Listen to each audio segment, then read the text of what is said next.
તો બાળકો આજનો આપણો જે ટોપિક છે એ ચાક માત્રાનો સિદ્ધાંત છે. શું છે ટોપિકનું નામ બેટા? ચાક માત્રાનો સિદ્ધાંત. એનો મતલબ છે પ્રિન્સિપલ ઓફ મોમેન્ટ ઇંગ્લિશમાં. ઠીક, ખબર પડે શું છે આજનો આપણો ટોપિક? ચાક માત્રાનો સિદ્ધાંત એટલે કે પ્રિન્સિપલ ઓફ મોમેન્ટ. શું તમને બેટા એક વસ્તુ ખબર છે?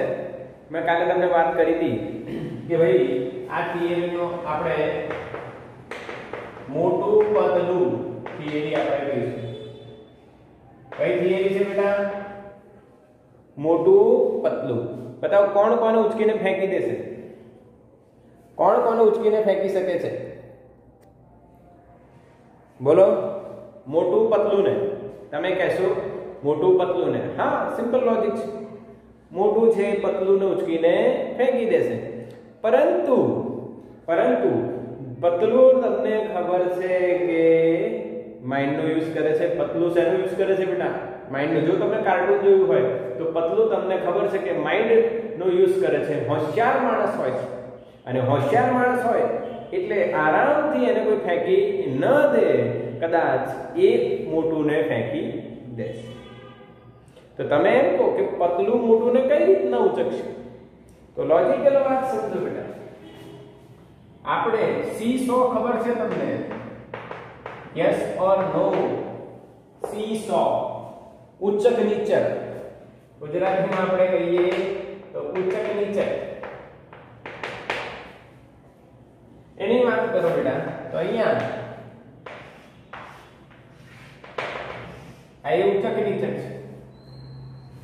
પરંતુ એમાં વચ્ચેની જગ્યાએ આ વખતે થોડું સાઈડમાં સપોર્ટ છે. આ શું છે બેટા? સપોર્ટ, આધાર. હવે અહીંયા તમે મોટું ને બેસાડી દો તો ભાઈ મોટું અહીંયા બેઠો છે અને અહીંયા પતલું બેઠો છે. અહીંયા કોણ બેઠો છે? મોટું. અને કોણ બેઠો છે? પતલું. તો ભાઈ મોટું નું વજન હશે, એના કારણે અહીંયા બળ લાગે છે, માની લો F1. અને પતલું ના વજનના કારણે અહીંયા બળ લાગે છે બેટા F. હવે પતલુએ શું કર્યું? સપોર્ટ અહીંયા હતો એની જગ્યાએ મોટુંની નજીક લઈ લીધું. પતલું કેવો માણસ? હોશિયાર, બુદ્ધિશાળી. તો પતલુએ શું કર્યું? જે સપોર્ટ વચ્ચે હતું એને આ બાજુ લઈ લીધું. જો વચ્ચે હોત તો સપોર્ટ સીસો આમ જ થઈ જતી ને. હા કે ના? જ્યાં સીસો છે માની લો આ બાજુ મોટું બેસાડ્યું છે તો આમ થઈ ગયું. ડેફિનેટલી લોજિક આમ જ થઈ જાય.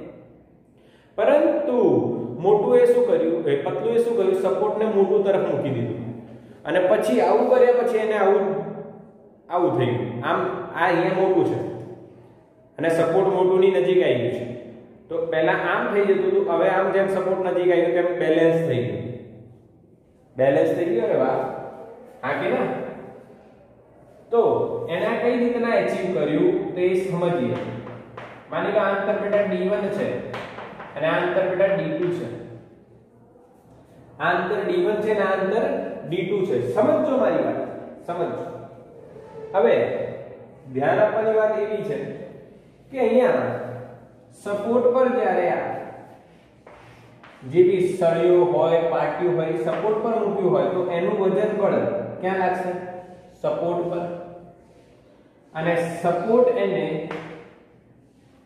લંબ પ્રતિક્રિયા બળ લગાડશે, જેને આપણે કહીશું રિએક્શન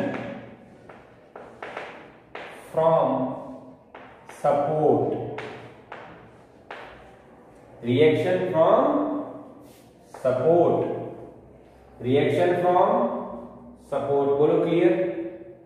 F1 આમ લાગ્યું, F2 આમ લાગ્યું, એના કારણે નીચે તરફ બળ લાગે છે, પણ આ નીચે દબાઈ નથી જતું કેમ કે રિએક્શન કોણ આપે છે? સપોર્ટ. યસ, બિલકુલ ક્લિયર. હા, હવે ક્લિયર થઈ વાત, બિલકુલ હવે ક્લિયર છે, દેખાય છે ને બેટા? હવે યસ યસ, પતલું હોશિયાર છે, એને સપોર્ટને મોટુંની નજીક મૂકી દીધો, તો જે સીસો છે જે પહેલા આમ હતું હવે આમ બેલેન્સ થઈ ગયું અને હવે હલતું નથી. અચ્છા, સમજો હવે મારી વાત કે ભાઈ તમે સીસો પર કોઈ વસ્તુ અહીંયા વધારે વજનવાળી મૂકો ને આ બાજુ ઓછી વજનવાળી મૂકો તો અહીંયા બળ લાગશે, એટલે આમ ફરશે. તો આ ચાક ગતિ થઈ. કઈ ગતિ થઈ? ચાક ગતિ થઈ કે નહીં? કઈ ગતિ થઈ બેટા? ચાક ગતિ. કઈ ગતિ થઈ? ચાક ગતિ થઈ. તો બેટા જે ચાક ગતિ થાય છે, જે ચાક ગતિ થાય છે, એ ચાક ગતિમાં અહીંયા ટોર્ક લાગશે આમ F1, આમ અહીંયા ટોર્ક લાગશે આમ F2 ના કારણે. એટલે મોટું ફેરવવાનો આમ ટ્રાય કરશે, પતલુંનું વજન આમ ફેરવવાનો ટ્રાય કરશે અને આ બેલેન્સ રહેશે. એવું આપણે હમણાં બતાવીશું. ક્લિયર કે નહીં? હા કે ના? તો અહીંયા ટોર્ક કેટલું થાય બોલો? F1 D1. અરે યાર આવડ્યું કે નહીં? ટોર્ક એટલે શું બોલો? ટોર્ક એટલે શું? બોલો બોલો બોલો, ટોર્ક એટલે શું? બળ ગુણ્યા લંબ અંતર. હા કે ના? આ સપોર્ટની સાપેક્ષે ટોર્ક કેટલું થશે? બળ ગુણ્યા લંબ અંતર. આનું ટોર્ક કેટલું થશે? બળ ગુણ્યા લંબ અંતર. ક્લિયર? તો મોટું વડે પતલું વડે ઉત્પન્ન થતું ટોર્ક કેટલું? F2D2. કાં તો તમે એને આને F2D2 કહી દો, તો તમારે આ 2 લેવું પડશે અને આ 1 કહી દો, અહીંયા બધે 1 થઈ જશે. ચિંતા કરવાની નહીં. તમે કહેશો સર તમે આવું કેમ 1 કરીને પછી 2 કરો, 2 કરીને 1 કરો? હું તમને એવી સાબિતી આપું છું કે તમારે ગોખવાની જરૂર નથી. 1 લો કે 2 લો, આને 1 લીધું કે આને 2 લીધું, કોઈ ફરક પડે નહીં. જો તમે કન્સેપ્ટ ફોલો કરો છો તો તમે શું ધારો છો એનાથી કોઈ મતલબ નથી. થિયરીનો કન્સેપ્ટ ચેન્જ થવાનો નથી. એટલે મેં વચ્ચે આવીને આવું ચેન્જ કરી નાખું છું. હવે તમે અહીંયા 3 4 કર દો તોય ચાલે. અચ્છા, પરંતુ આપણે સંજ્ઞા પદ્ધતિ ભણી ગયા છે. શું ભણી ગયા છે? સંજ્ઞા પદ્ધતિ ભણી ગયા છે. તો બતાવો કયો ટોર્ક ધન હોય? સમઘડી કે વિષમઘડી બેટા? બોલો, કયો ટોર્ક ધન હોય? વિષમઘડી. આમાં વિષમઘડી કયો છે? 2 કે 1? 2 કે 1? આ ધન આવશે વિષમઘડી. સપોર્ટની સાપેક્ષે વિષમઘડી. આ સમઘડી. સમઘડી એટલે ઘડિયાળ જે બાજુ ફરે, આ શું આવશે? માઈનસ. આ માઈનસ. યસ. હવે આ જે સીસો છે, મોટું પતલુંનો જે લોજિક છે, સીસો સંતુલનમાં હોય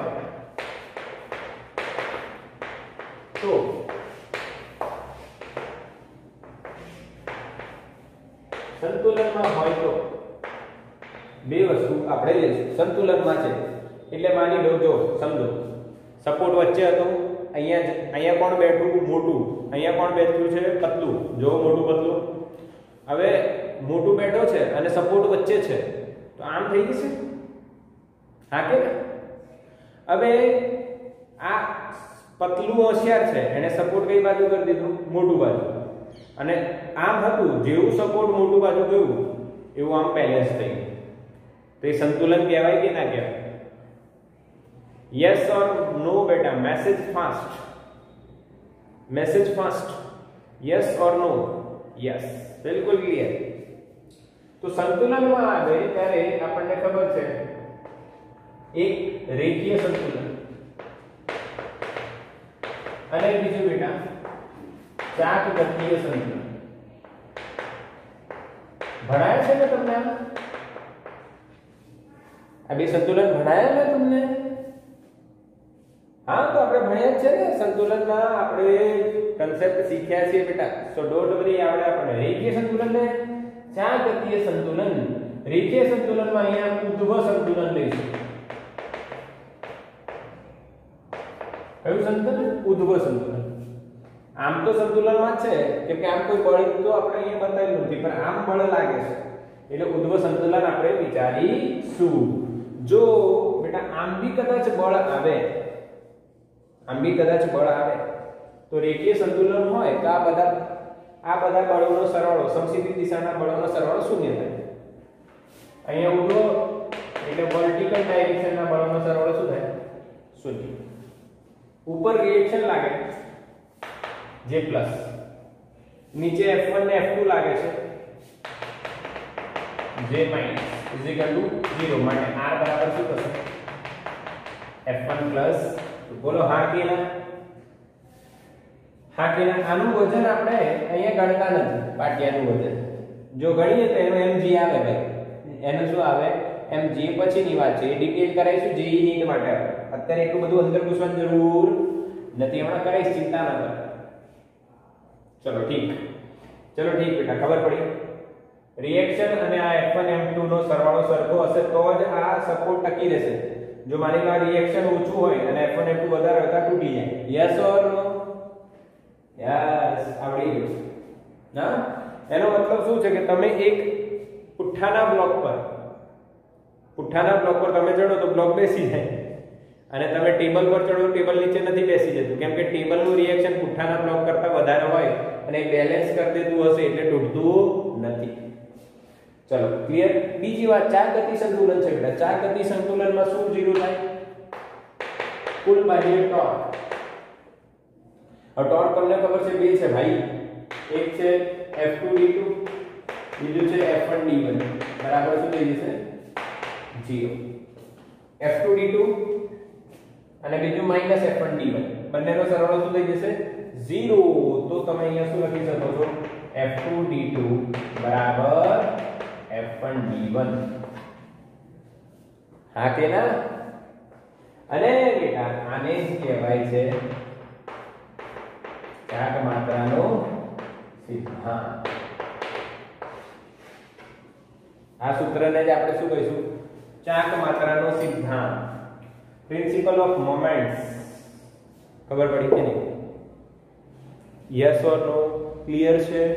બિલકુલ કન્સેપ્ટ આવડી જાય, એકદમ સિમ્પલ કન્સેપ્ટ છે, કશું વધારે વિચારવાની જરૂર નથી, ચર્ચા કરવાની પણ, ચિંતા કરવાની પણ જરૂર નથી. હું તમને સીધો હિસાબ આપું બેટા. આનો ટોર્ક અને આનો ટોર્ક બરાબર હશે તો જ આ ચાક ગતિ સંતુલનમાં હશે કે નહીં? હા કે ના? આનો ટોર્ક અને આનો ટોર્ક બરાબર હશે તો જ આ કયા સંતુલનમાં હશે બેટા? ચાક ગતિય સંતુલનમાં હશે. Done or not? Yes or no? Clear છે કે નહીં? એટલે આને પ્રિન્સિપલ ઓફ મોમેન્ટ્સ આપણે કહીશું, ચાક માત્રાનો સિદ્ધાંત. તો મોટું હોશિયાર થયો? હા, મોટું હોશિયાર થયો. હવે તમે કદાચ 8, 9, 10 માં એક વસ્તુ સાંભળી હશે, ઉચ્ચાલનનો સિદ્ધાંત. ઉચ્ચાલન નામ સાંભળ્યું છે? ઉચ્ચાલન ન સાંભળ્યું હોય તો આવી વસ્તુ તો તમે જોઈ હશે. કોઈ ભારે ભરકમ વસ્તુ પડી છે, ભારે વસ્તુ, એને ઉચકવા માટે તમે અહીંયા એક લાકડું નાખો છો અને અહીંયા સપોર્ટ મૂકો છો કંઈક, અને પછી અહીંયા ફોર્સ લગાડો છો, અને જેવું તમે ફોર્સ લગાડો છો આ ઊંચું થઈ જાય છે. યસ ઓર નો?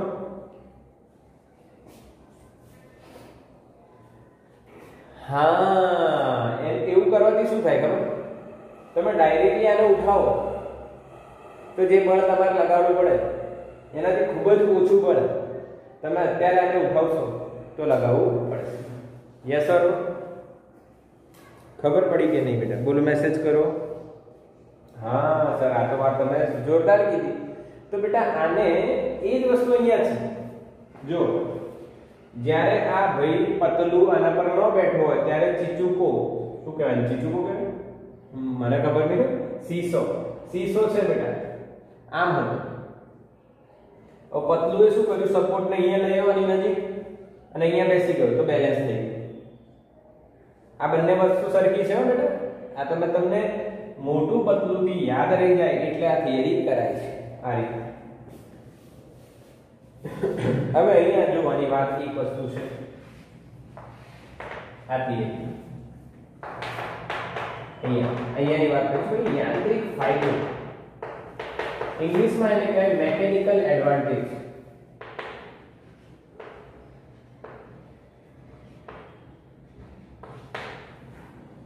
એવો એક તમે ટર્મ વાપરી શકો છો, યાંત્રિક ફાયદો. હા કે ના? છે કે નહીં? છે કે નહીં? હવે યાંત્રિક ફાયદો શું એ તમને સમજાવું.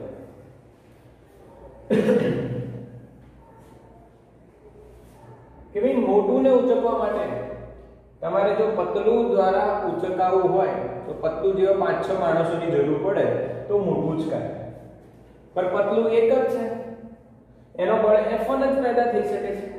તો એ મોટું ને કઈ રીતના ઉચકશે? તો એને ચાક માત્રાના સિદ્ધાંતનો લોજિક વાપર્યો. એક લાંબુ લાકડું લીધું, સપોર્ટ મૂક્યો, આ સપોર્ટ મોટુંની નજીક મૂક્યો, તો આ રીતના એને પ્રયાસ કર્યો તો આને ઊંચું કરી દીધું. યસ ઓર નો? એટલે બેટા આ કહેવાય ભાર, અને આને આપણે કહીશું પ્રયાસ. શું કહીશું? પ્રયાસ. આને કહેવાય ભાર, જેને આપણે બેલેન્સ કરવાનું છે. આ છે પ્રયાસ, જે આપણે પ્રયાસ કરવાના છે. બેટા આ પ્રયાસ છે તો સપોર્ટ થી પ્રયાસના અંતરને પ્રયાસ ભુજા કહીએ છીએ. શું કહીએ છીએ? પ્રયાસ ભુજા. અને આ છે ભાર, આ છે ભાર, અને આ એનું સપોર્ટ થી અંતર, એટલે એને આપણે કહીશું ભાર ભુજા. ભાડ ભુજા નહીં હોય, જાદુ ટોના નહીં, જાદુ વાળા નહીં, ભાર ભુજા. યસ ઓર નો? તાને શું કહે? ભાર ગુણ્યા ભાર ભુજા બરાબર પ્રયાસ ગુણ્યા પ્રયાસ ભુજા. આને કહેવાય ચાક માત્રાનો સિદ્ધાંત. ભાર ગુણ્યા ભાર ભુજા બરાબર પ્રયાસ ગુણ્યા પ્રયાસ ભુજા. આને આપણે શું કહીશું? ચાક માત્રાનો સિદ્ધાંત.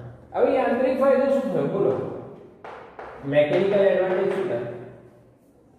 મેકેનિકલ એડવાન્ટેજ શું થાય બેટા? મેકેનિકલ એડવાન્ટેજ શું થાય? તો મેકેનિકલ એડવાન્ટેજ તમે કોને કહેશો? કોને કહેશો? મેકેનિકલ એડવાન્ટેજ કોને કહેશો? ધ્યાન આપજો. હું અહીંયા લખીશ F2/F1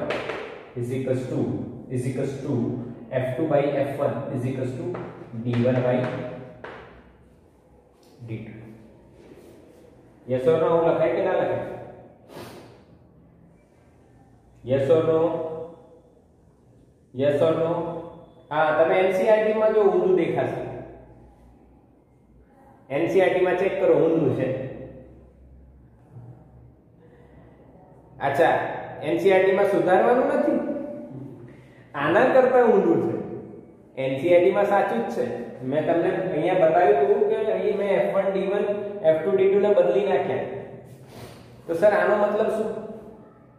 તો આનો મતલબ છે બેટા ભાર અપોન પ્રયાસ બરાબર પ્રયાસ ભુજા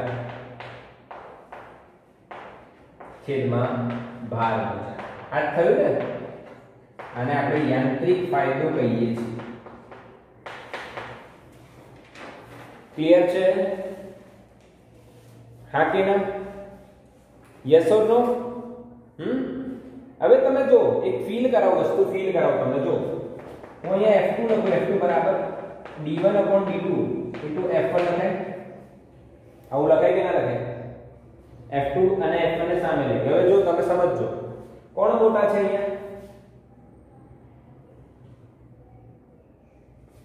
મેં બરાબર લખ્યું છે? યસ, બરાબર લખ્યું છે. કોણ મોટા છે અહીંયા? d1 મોટા છે, d2 કેવા છે? નાના છે. તો આ પદ મોટું થશે.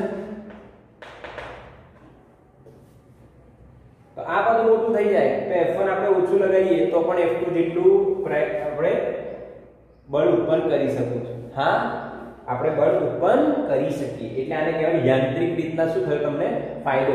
કે F1 નું મૂલ્ય ઓછું હોવાથી, F1 નું મૂલ્ય ઓછું હોય તો પણ ચાલશે, કેમ કે તમે D1 નું મૂલ્ય વધારી દીધું અને D2 નું મૂલ્ય ઘટાડી દીધું. તો d1/d2 વધી જશે તો F1 ગુણ્યા કંઈક વેલ્યુ આવી ગઈ, એ કોના બરાબર થઈ જશે? F2. એટલે F1 ભલે ઓછું છે તોય તમે ભારે વસ્તુ જેટલું બળ ઉત્પન્ન કરી શકો છો. હા કે ના બેટા? આવડ્યું કે નહીં? ક્લિયર છે? Yes or no? Yes. Screenshot લો તાનો. ચલો मोटू पतलू थियरी कंप्लीट।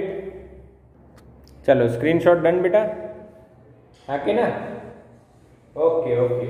तो હવે તમે આનાથી શું યાદ રાખશો બેટા, ચાક માત્રાનો સિદ્ધાંત એટલે મગજમાં સૂત્ર કયું આવવું જોઈએ? F1 D1 બરાબર F2 D2, F2 D2 બરાબર F1 D1, કશું પણ હોય પર આ લોજિક યાદ રાખવાનું। ભાર ગુણ્યા ભાર ભુજા બરાબર પ્રયાસ ગુણ્યા પ્રયાસ ભુજા, બીજું કશું જ યાદ રાખવાનું નથી। ક્લિયર છે કે નહીં? अच्छा, एक एग्जांपल समझिए बेटा, एक एग्जांपल समझिए तो વધારે ક્લિયર થશે કે ભાઈ કોઈ એग्जांपल આપો તો સર વધારે ખબર પડે કે આ તમે હવામાં વાતો કરો તો ના ખબર। तो चलो एक एग्जांपल આપી દે, રિયાલિટી નું એક एग्जांपल આપી દે। એ જ આપણા મોટું પતલું લઈએ, શું લઈએ? મોટું પતલું। તો બેટા આ જે છે કુલ લંબાઈ માની લો 5 મીટર, અહીંયા પતલું છે, અહીંયા મોટું છે, બરાબર? હા કે ના? અહીંયા સપોર્ટ છે, સપોર્ટ અહીંયાથી કેટલા મીટર રાખીએ? 2 મીટર, ओके। અને આનું વજન આપણે રાખીએ 70 કિલો, 80 કિલો કે 100 કિલો, ચલો 100 કરી દઈએ, મજા આવશે। 100 કિલો રાખીએ તો આનું વજન કેટલું હોવું જોઈએ? દળ કેટલું હોવું જોઈએ? દળ હા કે ના? જેનાથી આ સંતુલનમાં આવે। તો સોલ્યુશન જો બેટા, અહીંયા જે વજન લાગશે એને ભાર કહેવાય, અહીંયા જે વજન બળ લાગશે એને પ્રયાસ કહેવાય। તો ભાઈ ભાર ભુજા કેટલી થશે બેટા? ભાર ભુજા તમે આને D1 લો, અહીંયા F1 થશે, આ D2 થશે 3 મીટર, એટલે આ 5 છે, આ 2 છે, એટલે આ 3 મીટર થશે, અહીંયા F2 થશે, F2 એટલે mg અને F1 એટલે 100 ગુણ્યા g એટલે 100g, 100 ગુણ્યા g એટલે 100g। ओके, चलो तो आ संतुलन में होय, आ संतुलन में होय तो भाई चाक मात्राना सिद्धांत अनुसार તમે શું લખી શકશો? તમે બેટા શું લખી શકો? બોલો। F1 D1 બરાબર F2 D2 લખાય કે ના લખાય? અહીંયા ભાર ગુણ્યા ભાર ભુજા બરાબર પ્રયાસ ગુણ્યા પ્રયાસ ભુજા થઈ રહ્યું છે। તમારે મૂકવાનું નહીં કે કોણ F1 છે કોણ D1 છે। આનો ટોર્ક બરાબર આનો ટોર્ક થશે એવું યાદ રાખવાનું। F1 કેટલું? 100g ગુણ્યા D1 કેટલું? 2, F2 કેટલું? mg અને D2 કેટલું? 3। યસ ઓર નો? અને 90 કરીએ તો જવાબ ગોઠવાઈ જશે। 90 કરીએ 90 તો રકમ માં તમને આન્સર દેખવા મળશે। g કટ તો m બરાબર શું આવે બેટા? 90 ભાગ્યા 3 ગુણ્યા 2, ઓય 90 ગુણ્યા 2 ભાગ્યા 3, 3 × 9 21 દુ 60 કિલો। Yes or no? હા કે ના? ભાઈ 90 કિલો ને બેલેન્સ કરવું હોય તો 90 કિલો જ જોઈએ, પરંતુ અહીંયા તો 60 કિલો પણ 90 કિલો ને બેલેન્સ કરી દે છે। બોલો હા કે ના? Done or not? સમજ પડી? સ્ક્રીનશોટ લો, બીજો એક દાખલો બનાવી દો, બીજો એક દાખલો બનાવી દો કે આમાંથી એક ક્વેશ્ચન પૂછી લો। ચલો, સપોર્ટ નો રિએક્શન કેટલું? આ પણ તમારાથી reaction from support નો રિએક્શન કેટલો બેટા? રિએક્શન ફ્રોમ સપોર્ટ કેટલું થાય? તો તમને ખબર છે કે ઉધ્વ સંતુલન લેવાનું। કયું સંતુલન લેવાનું બેટા? ઉધ્વ સંતુલન માટે ઉધ્વ દિશાના બળોનો સરવાળો 0 થાય। ઉધ્વ દિશામાં કયા કયા બળો લાગે છે? ઉધ્વ દિશામાં કયા કયા બળો લાગે છે? તો તમને ખબર છે ઉપર r નીચે f1 f2 બંને નીચે r બરાબર શું થશે f1 પ્લસ f1 કેટલું 100g અને mg 100g સોરી 90 કર્યું ને આપણે અહીંયા હટાઈ દઈએ 90 કર્યું ને 90g વત્તા m કેટલું આવ્યું 60g એ 9 × 15 150g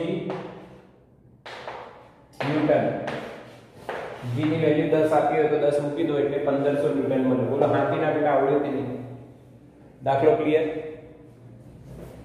સ્ક્રીનશોટ લો ફટાફટ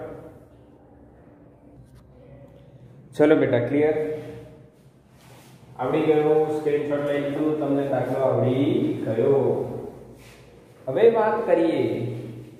આપણે વાત કરીએ શેની વાત કરીએ બેટા આગળ ઉદાહરણની વાત કરીએ એનસીઈઆરટી ના તો બેટા ક્લિયરિટી તો તમને દેખાય છે હવે આપણે એક ઉદાહરણ લઈએ બે ઉદાહરણ છે આમાં તમે અલગ અલગ ક્વેશ્ચન હોઈ શકે બેટા ચાર્ટ માત્રાના સિદ્ધાંતના બેટા અલગ અલગ ક્વેશ્ચન હોઈ શકે એ જે અલગ અલગ ક્વેશ્ચન છે બેટા એક ક્વેશ્ચન માનો એક ક્વેશ્ચન આપણને ઉદાહરણમાં સરસ આપ્યું છે 7.8 તો પ્રશ્ન વાંચું છું તમે સમજજો બેટા હા 70 સેન્ટીમીટર લાંબા અને 4 કિલો દળના એક ધાતુના સળિયાને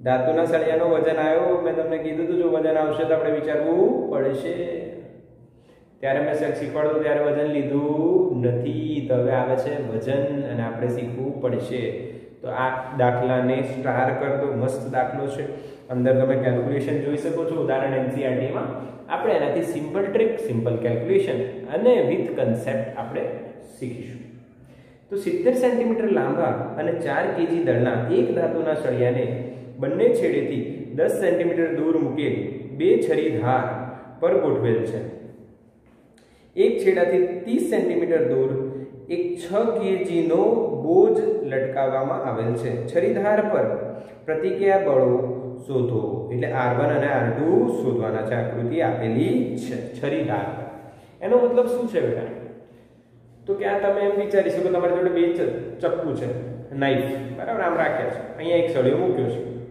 અને બેલેન્સ કરીશું ખબર પડી ગઈ તો બેલેન્સ કર્યો છે તો એ છરીદાર ઉપર બળ લાગી રહ્યું છે બંને તો એના રિએક્શન હશે ને એ રિએક્શન આપણે શોધવાના છે તો બેટા ક્વેશ્ચન જે છે એ એક્ઝામ્પલ નંબર 7.8 છે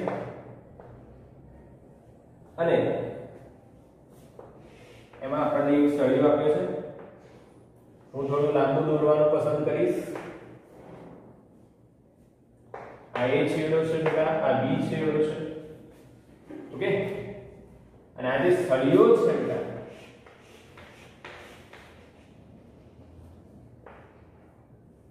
એનું અમુક વજન બળ છે એટલે એનું જે દ્રવ્યમાન કેન્દ્ર છે તો સેન્ટર ઓફ ગ્રેવિટી હતા હોય છે સેન્ટર ઓફ માસ કે સેન્ટર ઓફ ગ્રેવિટી ત્યાં વજન બળ લાગશે જેને આપણે W કહીએ W બરાબર mg એનું વજન કેટલું છે 4 કિલો એટલે 40 ન્યૂટન થાય હા કે ના જો સળિયાનું વજન કેટલું છે દળ કેટલું છે 4 kg તો એનું વજન કેટલું થશે 40 ન્યૂટન સળિયાની લંબાઈ કેટલી છે બેટા ટોટલ 70 સેન્ટીમીટર જે સેન્ટર માસ એ કેટલું લાગશે એટલે અંદર કેટલું હશે 35 સેન્ટીમીટર બંને બાજુ સેન્ટીમીટર ક્લિયર આ સળિયાની માહિતી હા કે ના આ સળિયાને તમે એવું કીધું છે કે 10 સેન્ટીમીટર છેડાથી બંને છેડેથી 10 સેન્ટીમીટર બે છરી ધાર છે નાઇફ એજીસ છે એટલે અહીંયાથી 10 સેન્ટીમીટર અહીંયા એક છરી મૂકી દીધી આ અંદર કેટલું આપ્યું છે આપણને 10 સેન્ટીમીટર અહીંયા છરી છે ધેટ ઇઝ નાઇફ 1 સિમિલરલી આ બાજુ બી 10 સેન્ટીમીટર એક છરી મૂકી દીધી છે ધેટ ઇઝ નાઇફ 2 એટલે આમ ટેકવો છો તો આને બેલેન્સ કરશે કે અહીંયા રિએક્શન લાગશે ધેટ ઇઝ R1 અહીંયા રિએક્શન લાગશે ધેટ ઇઝ R ક્લિયર બેટા? આ 10 સેન્ટીમીટર. ક્વેશ્ચન ખબર પડી? હજુ ક્વેશ્ચન ચાલુ જ છે. પછી એમ કહે છે એક છેડાથી 30 સેન્ટીમીટર દૂર 6 કિલો બોજ લટકાવવામાં આવ્યો છે. તો આ છેડાથી માની લો કેટલા કીધું છે બેટા? 30 સેન્ટીમીટર. અહીંયાથી આ છેડાથી અહીંયા ગીવન લખો છો 30 સેન્ટીમીટર દૂર માની લો અહીંયા એક બોજો લટકાવવામાં આવ્યો છે. હું નીચે કેમ દોરું છું કે તમને ખબર પડે 6 કિલો છે એટલે 60 ન્યૂટન થયું બેટા. ઓકે, કેટલું થયું બેટા? 60 ન્યૂટન. તો R1 અને R2 શોધો. આપણે શું શોધવાના છે? R1 અને R2. R1 અને R2. બોલો clear question? Yes or no? હા કે ના? Yes yes yes yes. Okay, screen નથી દેખાતી લાઈવ ક્લાસમાં. આ કેવો પ્રોબ્લેમ આવે? મીટિંગ એન્ડ કરીને ફરી જોઈન કરીએ છીએ. ઓકે બેટા, તો ક્વેશ્ચનમાં તમને પૂરેપૂરી ખબર પડી ગઈ અને હવે ક્લિયર દેખાય છે બધાને. વાઈફાઈ ઇશ્યુ છે ભાઈ લાઈવ ક્લાસમાં, કદાચ આટલા બધા લોકો યુઝ કરતા હોય તો થોડો ઇશ્યુ આવતો હોય છે. આપણે વાત કરીએ ક્વેશ્ચન. તમે NCERT માં સોલ્યુશન જોઈ શકો છો, મને કોઈ પ્રોબ્લેમ નથી. બટ હું મારી રીતના એક સોલ્યુશન તમને આપીશ. હવે તમારે R1 અને R2 શોધવાના છે એટલે તમારી જોડે સંતુલન આપેલું છે તો સંતુલનના લોજિક યુઝ કરવાના. સંતુલનમાં રેખીય સંતુલન આવે અને ચાગતી સંતુલન આવે. રેખીય સંતુલનમાં અહીંયા ઉર્ધ્વ દિશામાં ઘણા બધા બળો છે એનું સંતુલન કરી દઈશું. યસ ઓર નો? અને ચાગતી સંતુલનમાં બધા ટોર્કનું સંતુલન કરી દઈશું. હા કે ના? શોર્ટકટ લોજિક થી આ દાખલો ગણાઈશ, તમને મજા આવશે. તો પહેલા આપણે ઉર્ધ્વ સંતુલન માટે શું બેટા આપણે ડાયરેક્ટલી લખી શકીએ R1 R2 ઉપરવાળા બરાબર નીચેવાળા. સંતુલનનો મતલબ આ જ છે ને? સંતુલનનો મતલબ શું? સંતુલનનો મતલબ શું બેટા? ઉપરવાળા બળ બરાબર નીચેવાળા બળ. હા કે ના? એને સંતુલન કહેવાય. તો ઉપરવાળા બળ કોણ છે? R1 R2. નીચેવાળા બળો જોડો. જો ગણો. અહીંયા કશું નથી, આ બે છે 100 ન્યૂટન. आई एक समीकरण. अरे समझा के नहीं यार? 60 અને 40 નો સરવાળો 100 થાય. ઓકે, ચાક ગતીય સંતુલન માટે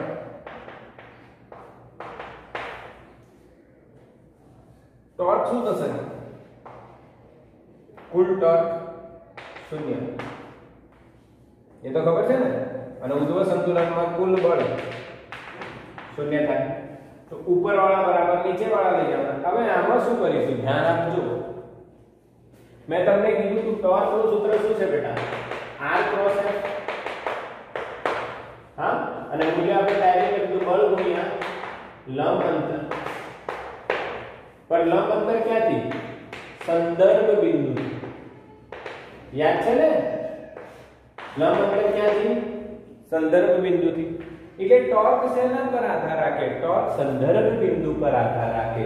ટોર્ક શેના પર આધાર રાખે? સંદર્ભ બિંદુ. એટલે અહીંયા તો ઘણા બધા બિંદુ છે. A, K1, G, K2, B. તો તમે કોની સાપેક્ષે ટોર્ક લેશો? કોઈની બી સાપેક્ષે ટોર્ક લઈ લો, ટોર્ક કેટલો હશે? 0. કોઈ પણ બિંદુની સાપેક્ષે ટોર્ક લેશો તો ટોર્ક 0 થઈ જશે, કેમ કે સંતુલનમાં છે એટલે. પરંતુ હું તમને એક લોજિક આપું છું, એ સમજજો બેટા. ચોપડીમાં તમે જોશો તો એમણે સંતુલન લીધું છે G ની સાપેક્ષે. ખબર નહીં કોની સાપેક્ષે લીધું છે, પણ લીધું છે ખરું. A ની સાપેક્ષે લીધું હોય, B ની સાપેક્ષે લીધું હોય, કોઈની બી સાપેક્ષે લીધું હોય. હું એ જોતો નથી. હું કોની સાપેક્ષે લઉં છું? K1 ની સાપેક્ષે ટોર્ક.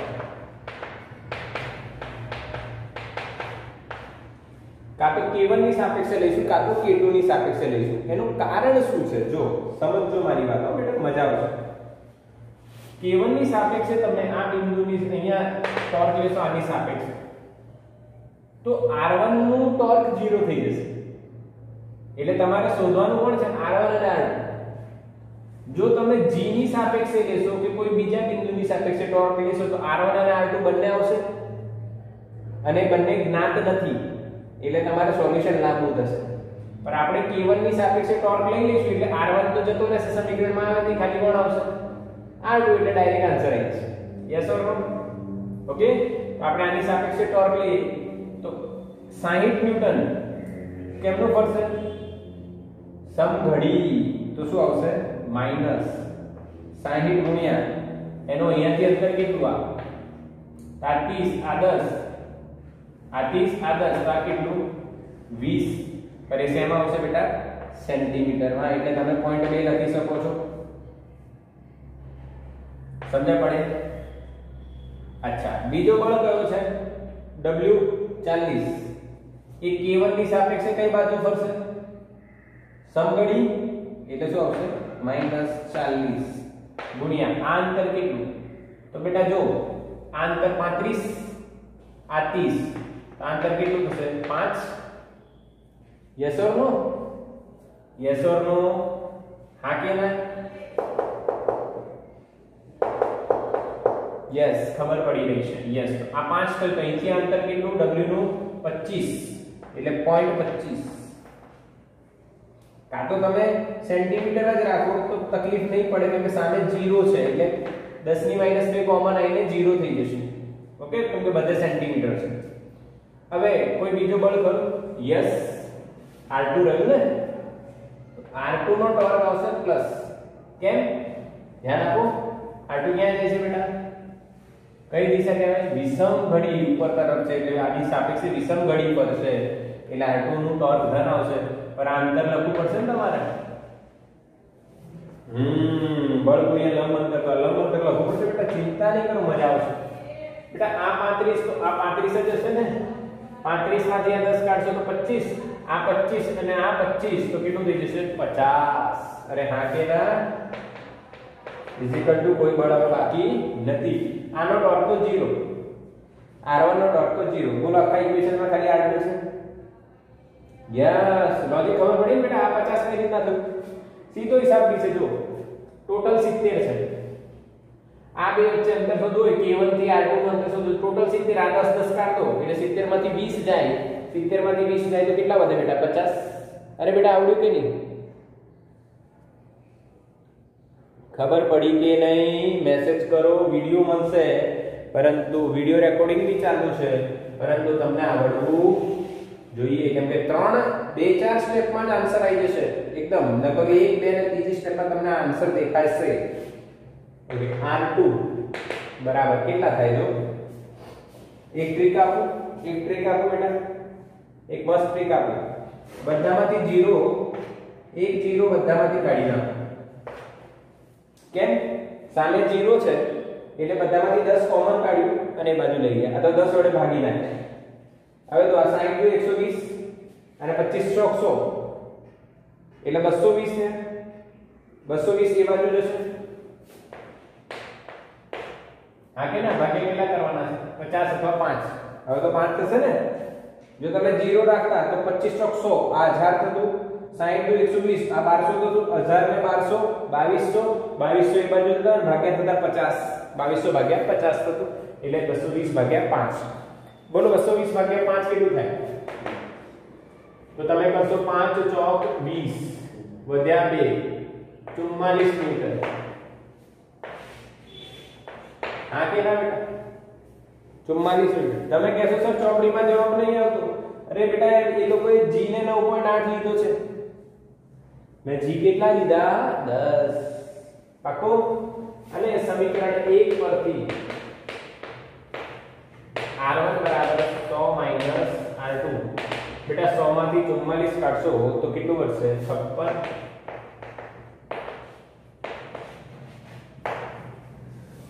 બોલો બચાઈ કે નહીં? હવે ચોપડીમાં સોલ્યુશન જોઈ લો ને આપણું સોલ્યુશન જોઈ લો. લોજિક ખબર પડી બધાને? જ્યારે બે બળ શોધવાના હોય લખી રાખજો. જ્યારે બે બળ શોધવાના આવે ત્યારે જે ટોર્ક લેશો તમે એ ટોર્ક કોઈ એક બળ જ્યાં લાગતું હોય એ બિંદુ આગળ એની સાપેક્ષે લેવાનું. જો તમે k2 ની સાપેક્ષે લેતા તો R2 ના આવતો, R2 નો ટોર્ક 0 થઈ જાય. અહીંયા આપણે K1 ની સાપેક્ષે લીધું છે એટલે R1 ગુણ્યા 0, K1 થી R1 નું અંતર કેટલું 0 એટલે એનો ટોર્ક ના આવે. બોલો પાછો બેટા, હા કે ના? મેસેજ કરો. ક્લિયર થઈ ગયું? ઓકે, યસ, બિલકુલ બિલકુલ ક્લિયર છે. આના પછી એક દાખલો લીધો છે 7.9, એ તમે જાતે ટ્રાય કરજો અને હું તમને એ કાલે નેક્સ્ટ લેક્ચરમાં ગણાવીશ. બોલો મજા આવી ગઈ ચાક માત્રાનો સિદ્ધાંત શીખવામાં બેટા? ક્લિયરિટી છે ને? યસ, બિલકુલ. અને હોમવર્ક બી આ જ રહેશે તમારું કે ભાઈ તમે ચાક માત્રાનો સિદ્ધાંત લખો, NCERT માંથી વાંચીને લખીને WhatsApp કરીને તમે હોમવર્ક સબમિટ કરાવશો અને બે ઉદાહરણ 7.8 અને 7.9. ચલો બાય બેટા.